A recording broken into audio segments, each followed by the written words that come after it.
gentlemen. And that is nature. Wow.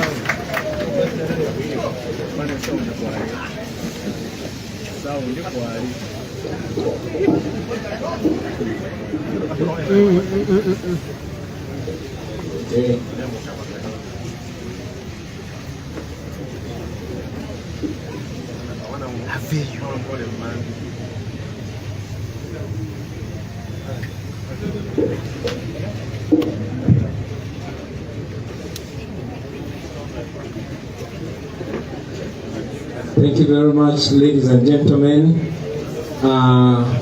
Madam Deputy President, Secretary General, our leader of parliamentary business, Comrade Mobilizer, Honorable Nyanzi, and all leaders, I salute you. Members, foot soldiers, those with us here and those watching us online, greetings. First of all, I also want to add my voice on the very many voices praying for the quick recovery of our Deputy President, Mama Jolly Mugisha.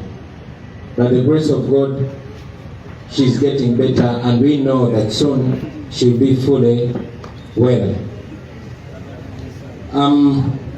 Also, our leader of opposition spoke about the propaganda, which in many ways makes me laugh. Our current victim is our treasurer, the man that we trust most, because the one you trust with your money is the one you trust most. But again, this regime is not stupid.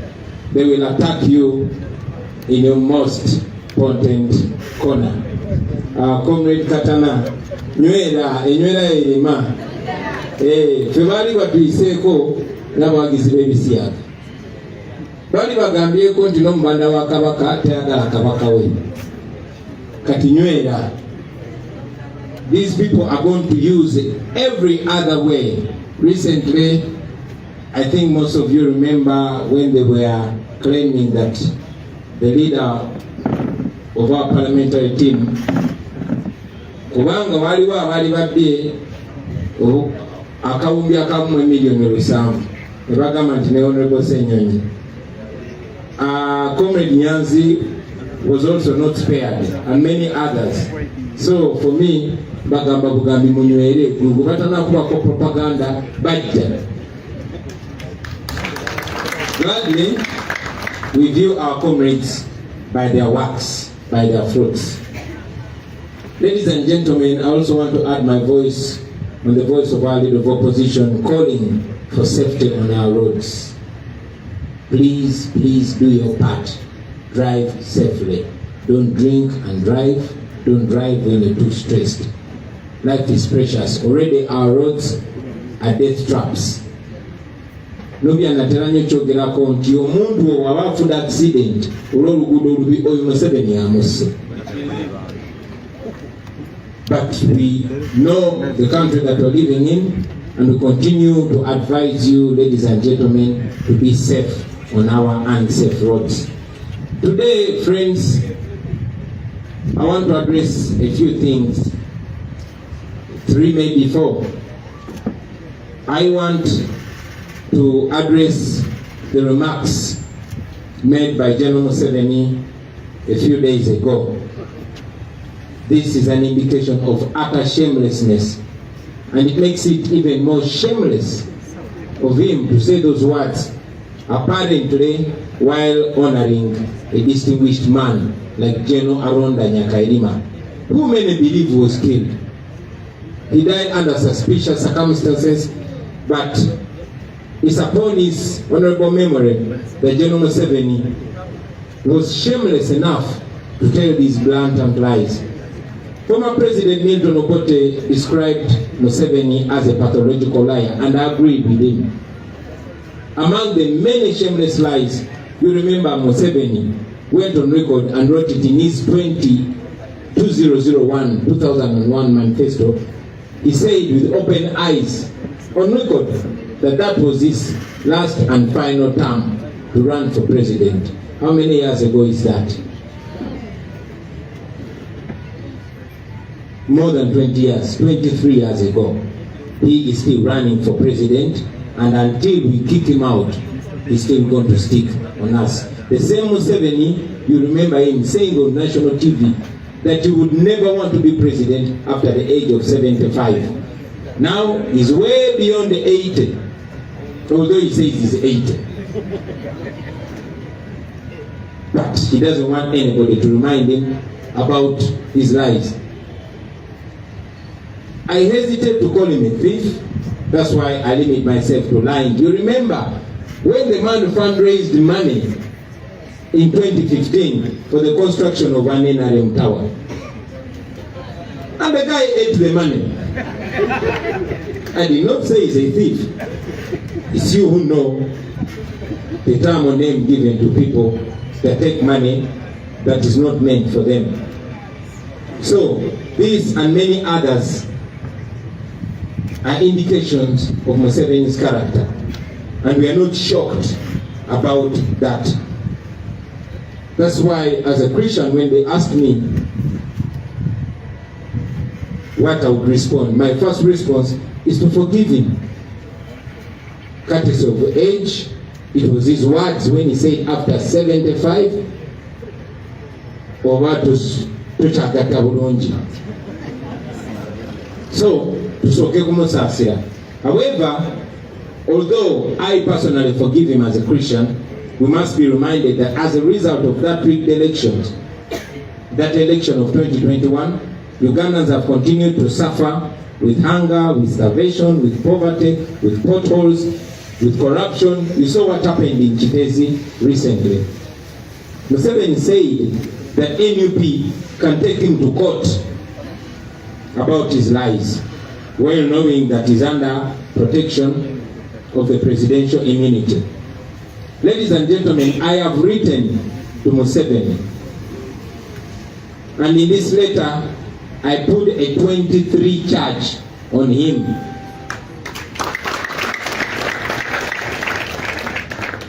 I am challenging General Museveni to submit himself to an international audit. This has been our call from the beginning. We've been calling for an international audit of the 2021 election. He refused. Instead, he just kept arresting our people. We want to have that audit in accordance with the law.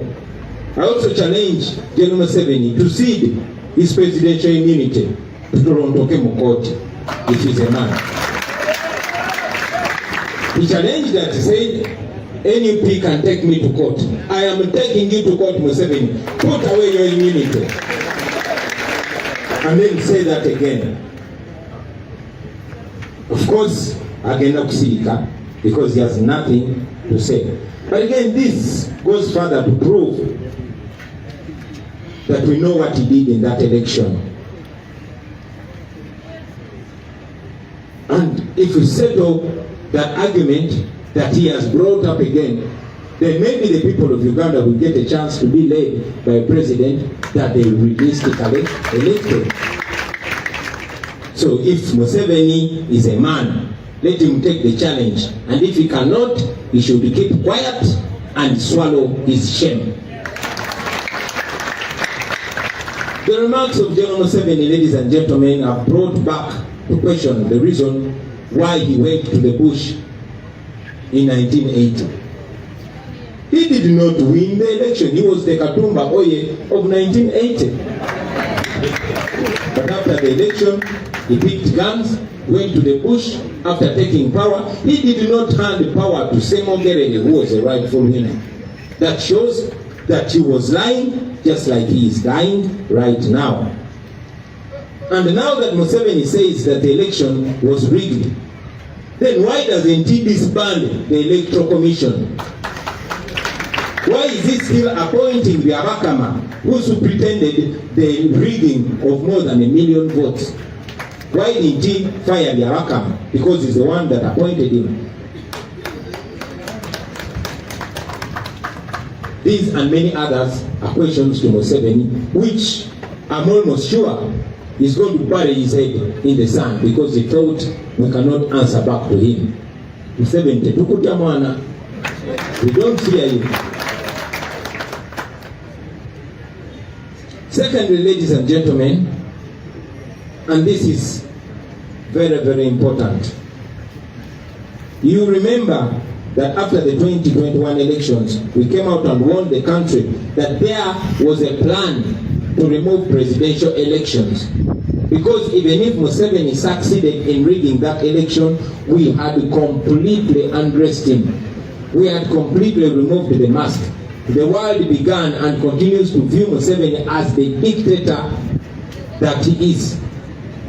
So, he started devising plans to remove presidential elections. And now, it's in advanced stages. He was so ashamed when we exposed him, and clearly, he cannot afford to go back to elections. Also, we must note that the man is very old and wasted and weak. So, he wants to have a shortcut to that. Also, we should know that he wants to install his brutal son, who he knows cannot even win an LC1 election. In 2021, he got an excuse of COVID and stopped us from going around the country. Now, he has no other excuse. So, he desperately is looking for ways to bring his son to power without an election. And therefore, he's going to know over time to subdue the will of the people. We warned you because this is how everything has started in the past. Everything starts like a joke. You remember when they took power, they said they were going to be in power for only 4 years. 5 years later, they used parliament to prolong their stay in power by 5 years. Then in 95, we got a constitution. It started as a rumor, as a joke, that they were intending to remove term limits from the constitution. Museveni himself even dismissed it, but eventually it came to pass. And then the age limit, it started like a rumor, and Museveni himself dismissed it as idle talk. Long story short, now we don't have term limits in our constitution. We don't have age limit in our constitution. So, today, he's doing the same. He started by gerrymandering and subdividing constituencies to make sure he can place his, I'm looking for a decent word to term the NRM MPs. When I get that word, I'll come back to that matter. But I'll give you an example. That the very recent census shows that the Buganda region alone has 11 million people out of the 45 million. That is about 24.19, close to 25% of the population. This is followed by Busoga with 4.4 million people. Even if we question, without this census that is concluded recently, but even going by that census that we question, still Busoga is indicated to have 4.4 million people. That is about 9.5% of the population, close to 10%. And yet Uganda, with all the people that they have, has the lowest number of constituencies. If you compute the constituency MPs and district woman MPs in the current 11th parliament, you'll see that the Eastern region has 141 MPs, the Western region has 132 MPs, Northern region has 124 MPs, and Central has only 102 MPs. Out of the 353 constituencies, Eastern has 101. The West has 91. North has 83, and Uganda has only 78. Therefore, Museveni believes that the parliamentary system, when they elect president from parliament, it will give him advantage, seeing that it's easier for him to use these rural constituencies to do all manner of rigging, and then bring himself to power without having the will of the people. We condemn this, and we condemn those seemingly intelligent, useful idiots that General Museveni is using. In the beginning, when he wanted to remove the age limit, he used the likes of Kakoza, James Kakoza. And then when he wanted to remove the age limit, he used Raphael Magezi. Now he's using Norbert Mao and Kafuzi and the like.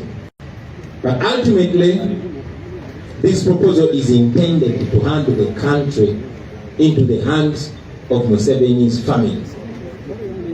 And I want to tell you, fellow Ugandans, this is a very, very serious warning. Once you are handed to this family, it becomes Museveni's kingdom forever. You are slaves forever. The last chance you had is to be able to elect your own president. Yes, they rig elections, but you get opportunity to assert your will. It is seen everywhere. Now they want to take away the power from the people to choose their president. This is not a secret anymore. And they are going to use seemingly opposition people. You are going to see them. Our duty is to open your eyes so that when it happens, you know. We were discussing with Comrade Secretary General earlier on, and we said that we probably made a mistake not exposing those commissioners that took themselves to court using the personal assistant of one of them to sue them so that they can go and apparently win a case to block the debate on corruption in Parliament. Now we cannot take it for granted anymore. We find it imperative to expose every trick and to inform you, ladies and gentlemen. Now you know. Please make sure you open other eyes. I also want to talk about the double standards of the Electoral Commission, and our able Secretary General has spoken about it in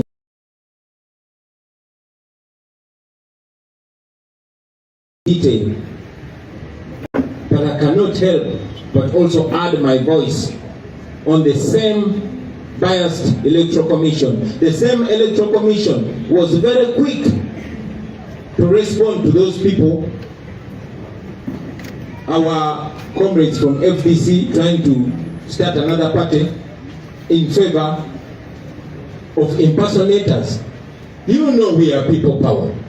You know we are the people power movement. You know they blocked us from registering people power as a political party. You remember that they used the Balaam, now Museveni's minister, to go and apparently reserve our name as an NGO working for all the people. And now they are trying to register it as their own political party. These people are so shameless. They will come tomorrow and say, you are not the real Joel Senyoni, we have registered another Joel Senyoni. You will find them, you will see that. All we can do right now is to bring it to light so that even when they go ahead with their impunity, at least the world knows. I've already talked about those that went to court to sue themselves before Justice Singiza. The same judge who was taken to whom a court case against us was taken. And I'll talk about that court case in a few seconds. So ladies and gentlemen, we also call out the Electoral Commission. The same Electoral Commission that was very quick to give out my academic qualifications. But when Comrade Mosiri David went to ask for Museveni's academic qualifications, he was arrested.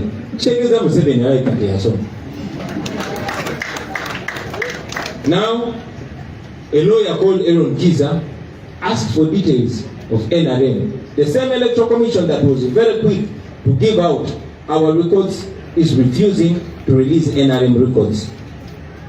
Now coming to the court case, Chibalama, who publicly confessed that he was coached by ISO to lie about us. Simba Kagombe, who is now, we are told, is in prison for fraud. And one gentleman called Kasile Joseph Emmanuel. Now Kasile Joseph lives in Masaka and is a personal assistant to our former leader of opposition and our former deputy president for Uganda. These people took us to court. They took NUP to court. And among others, they are asking court to block me from running for any leadership position for 10 years. They are asking court to disband the National Unity Platform. And apparently, the case about our party, through which all of them became leaders, all of them, that case is before Judge Singiza, the same judge to whom they sued themselves and they got a positive judgment. The world is watching. Like we said, our duty is to bring all of it to light. We might fail on anything, but we are not going to fail in opening the people's eyes and exposing evil in this, our country. Did I tell you that this is the same judge to whom Kakwenza Lukirabaseja was taken to, tortured, beaten so bad, but instead of sending him to hospital, he sent him to prison? This is the same judge. Please pray for him. Finally, ladies and gentlemen, I want to talk about the issue of our political prisoners. And we have their spouses and mothers here. Mama Machete, Namalabieko, Bagenze, Bambi. They've been here with us. Now, comrades, as you remember, the regime has been trying so much and eventually failed to provide any evidence pinning these our comrades to any wrongdoing. And they resorted to intimidating them and coercing them into pleading guilty. And yes, you saw some of them pleaded guilty. We sympathize with them. They've gone through a lot. They're still going through a lot. And we know that every man and woman has a breaking point. So we sympathize with them. We don't agree with them. An innocent man must never, ever, ever be forced to plead guilty to anything that they did not do. So, our comrades, we can continue to encourage them to be strong. Finally, ladies and gentlemen, allow me to remind you that we are soon going to resume our nationwide tour. We are coming to you wherever you are. We are going to reach you. So wait for us. Whether on crutches or not on crutches, we are coming. Zake, tuje mitiana. Tuje. Basebo ni banyabo, naye byogere mu Uganda. Kumbe bitayogera Uganda. Tubeyanziza namaze okugatta eddoboozi lyange ku banange bwe bayogeddeko kusasira deputy president waffe owa Western Region, Mama John Mugisha. Of course, ebisinga babyogeddeko propaganda tambula, Comrade Senyenyi amwogeddeko. Zino oyo propaganda nsesa busesa. Abantu bangi bankubira essimu n'ogamba wani. Ngatekata namusajja waffe tumwagala niba tugambye nti ate aba NRM bamuguze. Naye si gwe gusoose. Nange kennyini bankubira. Jjajja wange yankubirako essimu n'agamba mwana wange kiki okoze? Omubanda wa Kabaka tebagambye nti ate toyagala Kabaka wo. Ne mugamba nti mukadde. Bano abantu baleke balina ekizibu ku mutwe. So njagala okubategeeza abaganda bange propaganda tagenda kulekeraawo. Leero ajja kuba ku Lubongoya, enkya ajja kuba ku Nyanzi, luli ajja kuba ku Nze, olala ajja kuba ku Ssenyonyi, olala ajja kuba ku Katana. Munywere enywera yeerima. ate omukka tasobola kufumba mmere mu ffumbiro. Njagadde okwogera ku bigambo Mwai Museveni bye yayogedde ku omukolo gwandibadde ogw'ekitiibwa, omukolo gw'okujjukira omusajja eyali omwesimbu General Alonda Nyakairima. Naye Museveni omukolo ogwo yagukozesezza kutangaza bulimba bwe, n'agamba nti twamubba akalulu. NUP ng'ekulemberwa nze yamubba akalulu, omusajja omukulu omuswavu we.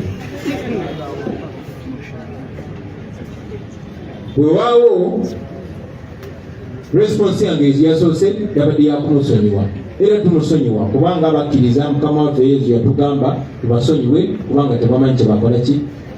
Naye Museveni akimanyi, amanyi kyakola, era yaliko pulezidenti wa Uganda Milton Obote yatuwoninga n'atugamba oyo Museveni mulimba wa bbaluwa,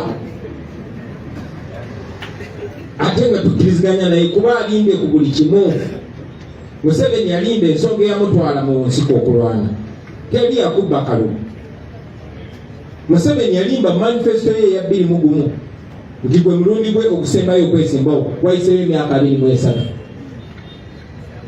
Museveni kenyini yalimba olw'okumuwa ekitiibwa tetujja kumuyita mubbi, naye yalimba n'akuŋŋanya ssente ku bantu tibagenda kuzimba kizimbe kya NRM. Olunaku lwaleero NRM terina yadde kabuyonjo mu kibuga,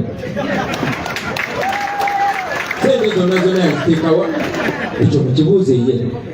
So ebyo bigambo byayogedde byakomezaawo n'ebibuuzo ku nsonga eyamutwala mu nsiko, kuba mu myaka gy'ekinaana si ye yawangula, yali Katumba Oye ow'emyaka egyo, naye n'agamba nti tebamubbya akalulu.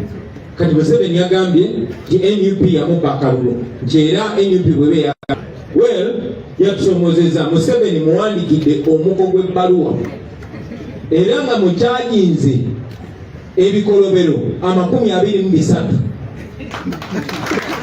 Mwene ebbaluwa Museveni musomooza, yagambye tumutwale mu kooti. Museveni musomooza kubanga bye yabyogedde nga manyi nti alina immunity. Omuntu obanga oli mu ntebe ya president wadde obbi enzibe oba n'immunity tebasobola mukutwala mu kooti. Museveni bw'oba weeyita musajja jako immunity yo tugende mu kooti tulondoke obyogere, oddemu obyogere nga bwabyogere obanga ddala biwayogedde obyekakasa. Era bw'oba tokisobola ekyo sirika okuma ekitiibwa ky'emyaka gyo omanye era kisikomawo ku nsonga eyo. Muze mbiraba n'ebirala bingi, naye ensonga emu ku nkulu gye njagala okwogerako lwaleero yakulabula. Mujjukira bassebo ne bannyabo nti nga twakava mu kalulu ka 2021 twabawoninga ne tubagamba okusooka twagenda mu kulonda kuno si kubanga twali tusuubira byabakama okutulangirira, nedda, byabakama akolera Museveni. Era kyewuunyisa Museveni bw'agamba nti bamubba akalulu. Kakati lwaki tokkiriza ne tuwabinga international audit, UN nebala akalulu ako, bwe tuba twakubba akalulu tuvunaanibwe era tusibibwe. Bwe kisuulibwa nti gwe wabba akalulu nga bwe tukimanyi ove mu ntebe etali yiyo. Yabaffe eyali akulira akakiiko k'ebyokulonda byabakama bw'aba bakubba akalulu, lwaki byabakama tomugoba kuba guwa mulonda? Lwaki wazeemu n'omulonda? Anyway, oyo ye Museveni tabamalira nnyo budde kuba ebiseera bye eby'omu maaso yabiyitamu dda, yabireka mabega.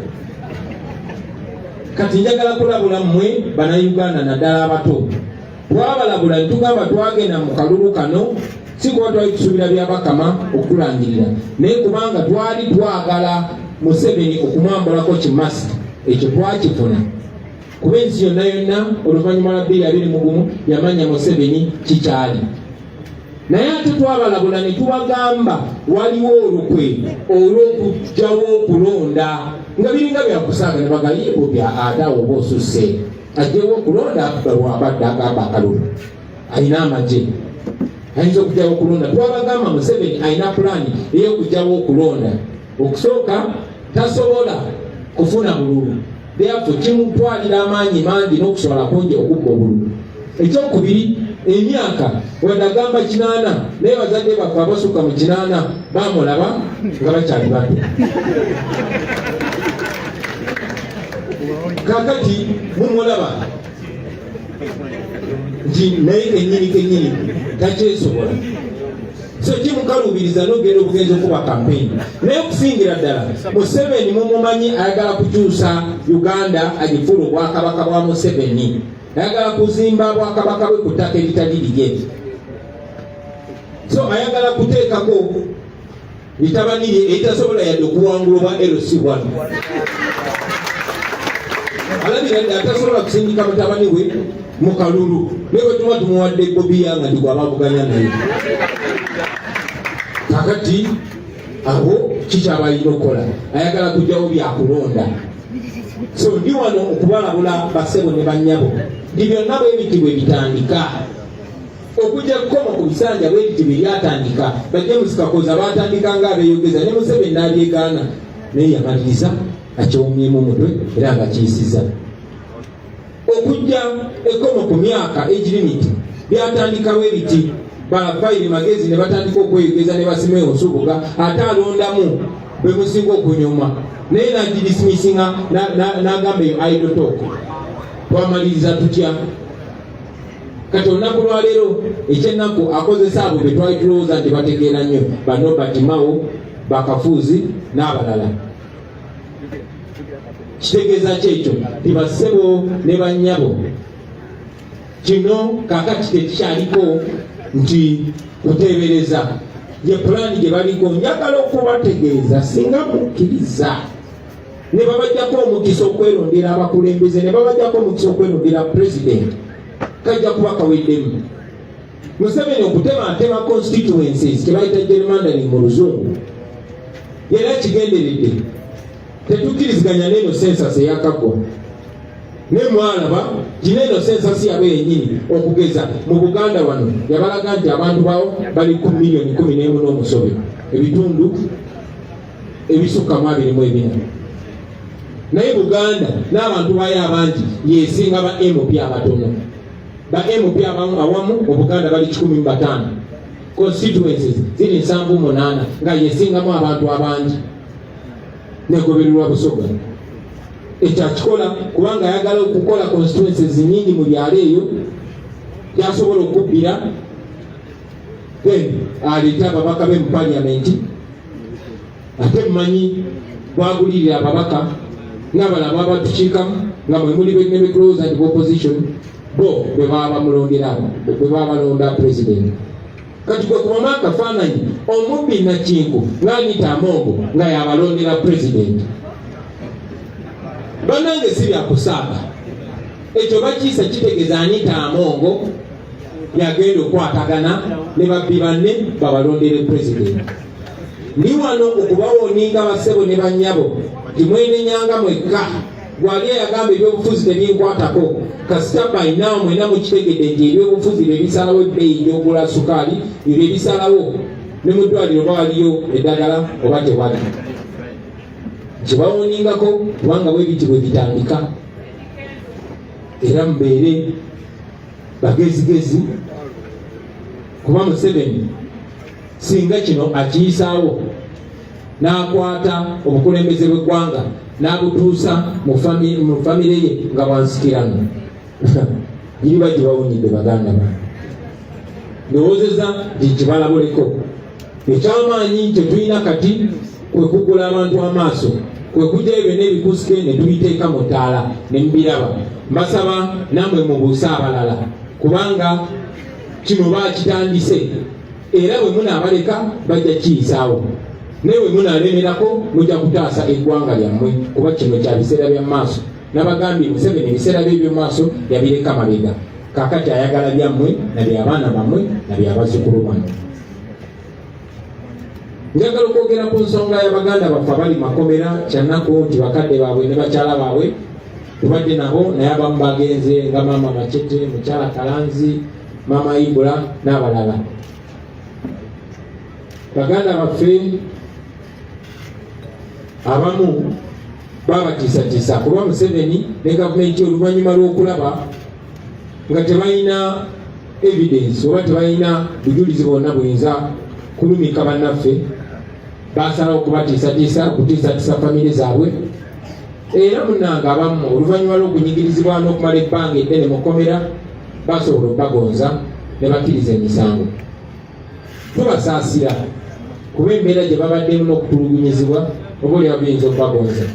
Kuba n'abamu ku sayidi bagamba bannange nze njagala kuvaako mu kkomera kati nga muganda waffe Saanya mu ddiini bamusiba nga talina mwana yagamba waakiri bantemu wiiki emu nzaaleyo omwana awo ne babanzizaayo. So tutegeera pressure gye babeerako ne tuze tubawoninga ne tubagamba nti bano abantu bali ku pressure balina okubata era baagala kubata naye tebalina bwe babata kubanga bwe babata kati nga temukkiriza misango kitegeeza musobola okubaggulako omusango gw'obasiba mu kkomera ebbanga eryo lyonna ne babaliyirira.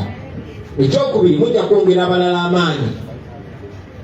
So baagala okubagonza nante ekyennaku olulala twali tunyumyako ne Dr. Besigye n'atubuulira nti naye bituli mu kuyitamu yabiyitamu bava mu kulonda ne bamuwayiriza nti alina ekibinja ky'abayeekera ekya PRA ne basiba banne bangi babayisa mu ngeri y'emu naye ekyennaku abasinga kubakkiriza emisango egyo mubateebwe bagenda batondoka nga bafa mu ngeri etategerekeka. So mwebereremu bakyali bange. Njagala okuvaakulu basebo ne bannyabo n'abakubiriza okuvuga obulungi kubanga obubenje buyitiridde bangi abafunye obubenje abalala ne bafa tubasaasira. Naye njagala okubajjukiza nti tuwa yaffe nationwide tour egenda kuddamu omwezi ogujja nga gutandika. Era omwezi ogujja lazima nja kuba mponye oba nja kuba mpereddemu okusobola okubasalako.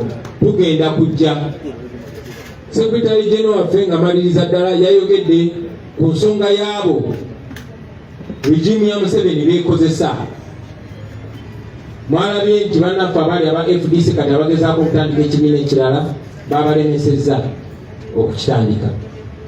Naye Electoral Commission yennyini akakiiko akagulira ebyokulonda twagenda nga twagala okuwandiisa ekibiina kyaffe ekya People Power ng'ebiseera bye tukyali People Power Movement ne batulemesa abali munda ne batutegeeza nti order from above gavumenti yalagidde tebawandiika kibiina kyonna. Tebakomaawo omu ku gwe bakozesa Balamu n'agenda n'agamba kati erinnya alyesoose aliwandiisiza ng'ekitongole ekiyamba abakadde. Bwe baavaawo ne bafuna abamu ku baali bannaffe ne bagenda nga baagala batwerindikemu kuba bo balowooza nti bw'ojja n'ogamba kati mpandisiza erinnya nga Kyagulanyi bwe tolina kweyita Kyagulanyi. Nakibagambeeko bwe basobola okukeera ku makya ne bagamba kati tutya nnyo zaake ne baleetayo zaake owaabwe. Kati ne Museveni ayagala okukolayo People Power eyiye era yafunayo abafere ne bagenda nga beerindise muffe nga Secretary General waffe bw'abanyonyodde ti ne bagenda nabo ne bagamba bwa People Power mulungi gyakakiiko ke kamu kaali kamaze okuwandiisa moto yaffe nga People Power our power. Era akakiiko ke kamu tekaali katugana okuwandiisa ekibiina kyaffe ng'ekibiina. Naye bwe twali tuwandiisa constitution yaffe empya eya NUP moto yaffe eri People Power our power era eri well registered n'akakiiko ak'ebyokulonda. Tubalindiridde tumanyi nti akakiiko ke kamu kaze kakola ebintu ebiraga kyekubiira. Mujjukira abantu abamu bwe bagenda ne basaba empapula zange ez'obuyigirize baali bangu nnyo munaku tono baali bazibawadde.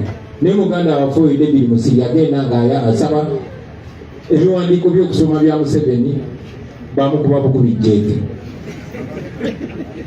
Era ekyo kitabubbya bannayuganda omutwe. Museveni akoma mu piiki oba siniya ki kubanga tewali yali alabye ku mpapula ze z'abuyigirize. Ke kakiiko ke kamu abamu ku bannayuganda bagenda ate nga kiri mateeka ne basasula ssente ne basaba ebiwandiiko ebikwatako NUP n'engeri gyesasaamu ssente gyesasaamu ssente gyesasaanyanyamu ssente zaayo eziba mu palamenti. ne babibawa newankubadde bagenda ne babijingirira nga bagala batufaananye ng'abatasipeninga sente zaffe mateeka. Leero nkiiza omu ku balooya balwanyizi b'eddembe bagenze ne basaba akakiiko k'ebyokulonda ebiwandiiko bya NRM. Tulindiridde okulaba era tulindiridde okulaba n'engeri gye beeyisaamu kubanga bo ensi emanyi gwe bakolera, naye ffe kitwagala okwongera okubakubamu ettaala n'ogera okubambusa waggulu kubanga bagamba enkima gyekoma okwambuka gyekoma okwoleka awo bwennyini ngamba waggulu basebo ne bannyabo bazaamu amaanyi temupowa temunsaasira nnyo siri bubi nnyo ate ngenda kuba bulungi mu bbanga tono ngenda kuba ntambulanga n'emisinde enziruka naye ate temubeera kunze nzekka njagala kino kibalage nti omuntu yenna ayinza okukosebwa ku ffe, bayinza okulemaza omuntu yenna ku ffe, bayinza okulwaza omuntu yenna ku ffe, bayinza n'okutta omuntu yenna ku ffe, naye kyonna kyekiri songa mbere, kyonna kyekiri temupowa mugende mu maaso. Mwebale nnyo mwebale eddaala kumpuliriza basebo ne bannyabo. Mukama abampere nnyo omukisa. People power! Our power! People power! People power! Our power! People power! NUP! Everywhere! Everywhere! NUP! Even here! NUP! NUP!